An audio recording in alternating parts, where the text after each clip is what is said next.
अहिल्यानगर जिल्ह्यात वाढत्या अवैध वाळू उत्खननावर आळा घालण्यासाठी पोलीस अधीक्षक सोमनाथ घारगे यांच्या सूचनेनुसार विशेष पथकाची स्थापना करण्यात आली असून या पथकाचे नेतृत्व परिवीक्षाधीन पोलीस उपअधीक्षक संतोष खाडे करत आहेत।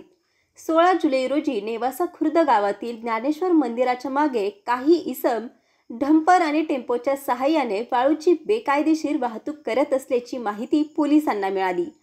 त्यानुसार पोलिसांनी घटनास्थळी धाव घेत छापा टाकला आणि 3 वाहने ताब्यात घेतली। 2 चालकांना अटक करण्यात आली असून इतर आरोपी फरार आहेत।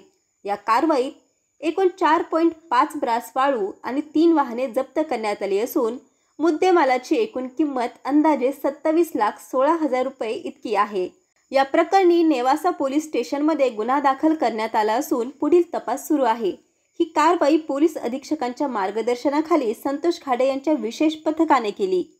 संवाद महाराष्ट्रासाठी रवी वाघडकर, कोपरगाव। नमस्कार, मी परिवीक्षाधीन पोलीस उपअधीक्षक संतोष खाडे।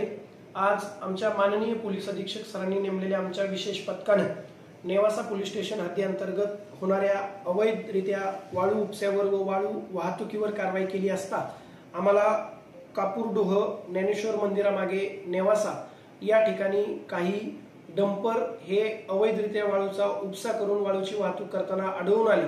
आम्ही त्यांच्यावरती छापा टाकला असता आम्हाला एकूण 3 डंपर आम्ही ताब्यात घेतलेले आहेत। तर 6 आरोपी विरुद्ध नेवासा पोलीस स्टेशन मध्ये त्यांच्या विरुद्ध गुन्हा दाखल करत आहोत। त्यापैकी 2 आरोपींना आम्ही ताब्यात घेतलेला आहे, तर 4 आरोपी हे फरार आहे।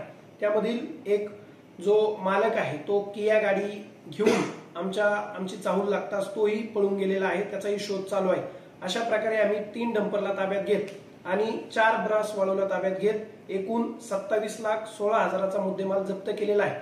सदर इसमावर नेवासा पोलीस स्टेशन मध्ये गुन्हा दाखल करत आहोत आणि पुढील प्रक्रिया करत आहोत। सदरची कारवाई ही जिल्ह्याचे पोलीस अधीक्षक माननीय श्री सोमनाथजी घारगे सर यांच्या मार्गदर्शनाखाली तसेच निर्देशाने चालू आहे। अशीच कारवाई पूर्ण अहिल्यानगर जिल्ह्यामध्ये अवैध धंद्यावर यापुढेही चालू राहील। धन्यवाद।